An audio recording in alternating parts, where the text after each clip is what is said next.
Monsieur le secrétaire général adjoint, chers collègues, chers camarades, les injonctions du gouvernement à la remise au travail en présentiel de tous et toutes les salariés n'ont qu'un objectif: satisfaire les appétits capitalistes en manque de main-d'œuvre et donc de profit.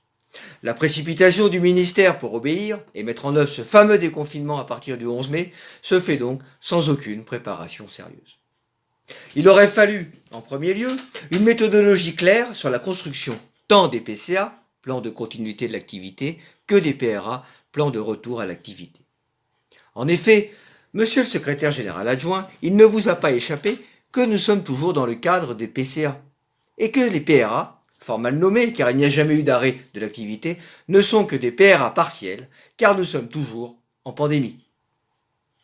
Or, ces PCA ont été réactualisés, voire construits dans l'urgence au début de la pandémie, par les équipes de direction, sans consultation la plupart du temps des CHSCT et sans s'assurer que ces personnels de direction aient été formés et soient compétents sur la méthodologie d'analyse des risques professionnels.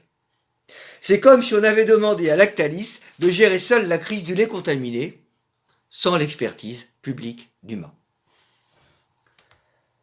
Globalement, sur les documents, la lourdeur des préconisations du PRA ministériel, avec ses fiches organisationnelles, leur quasi-impossibilité d'être mise en œuvre dans les services et les établissements, et le renvoi de la responsabilité à l'échelon local, sous couvert d'adaptation aux réalités pratiques, démontrent clairement la stratégie du gouvernement, mise en œuvre par la hiérarchie de notre ministère et appliquée parfois hélas avec zèle par certains et certaines. Cette stratégie est très claire. Se prémunir de toute responsabilité pénale en produisant des documents prouvant la mise en œuvre des diligences normales. Autrement dit, la stratégie du parapluie qui, dans ces circonstances, est celle du paratonnerre. Rappelons tout de même, monsieur le secrétaire général adjoint, que l'employeur, dans la fonction publique, a une obligation de sécurité de résultat. En d'autres termes, il ne peut pas exposer ses salariés à un risque en se contentant d'émettre quelques recommandations générales et inapplicables.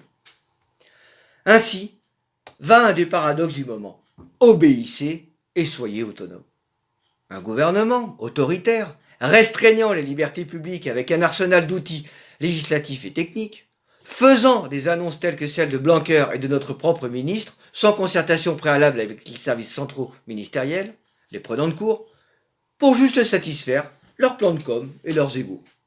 Et, dans le même temps, selon la triste formule présidentielle, se défaussant de ses responsabilités sur les élus locaux et la hiérarchie intermédiaire.